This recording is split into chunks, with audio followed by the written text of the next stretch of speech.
It's Josh from Are Barnsley and the day's finally arrived. We've come down to Wentworth Castle's grand opening of the Victorian Conservatory. We're here with Claire Herring, the Trust Director at Wentworth Castle. So what does it feel like, Claire? You finally made it. Can't believe it. Don't think it's quite sunk in yet, to be honest. We've been working on it for so long. Can't actually believe we've reached the day when we're actually going to say it's finished, but it is. Tell us a bit about the journey. I know it's been an arduous process, but yeah, it has. It's been 10 years really since we first were on restoration, and as everyone knows, we didn't win, but we came third, and that gave everyone, the motivation and the interest to actually try and do something about it. Yeah.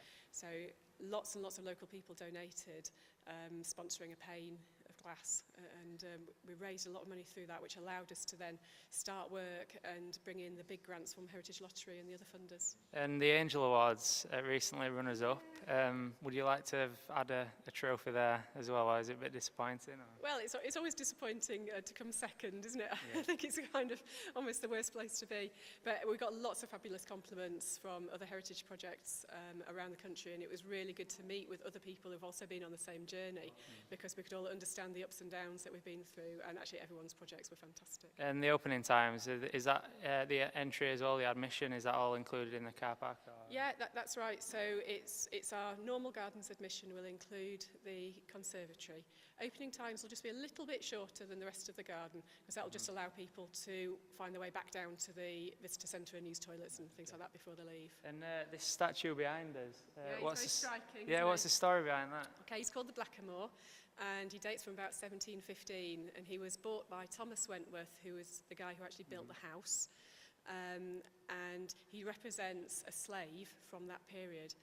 And Thomas Wentworth was actually the man who won for Britain the slaving rights for the Atlantic slave trade, the monopoly rights to transport slaves from Africa to the New World.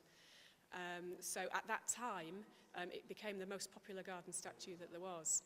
Later in the 18th century, the anti-slavery abolitionist movement develops, and the same image, the kneeling slave, becomes the symbol or the logo of that movement. And Wedgwood, who was a great abolitionist, made these fantastic pottery medallions that had an image of the Blackamoor kneeling, and it said round it, "Am I not a man and a brother?" And then later through that again, it continues to be a symbol of anti-slavery. And we wanted to bring him back here. We've put him in the Africa bed. Each of our beds represents a different continent. And we've restored him to be as lifelike as possible, because we wanted to say this was a human being, this was an individual.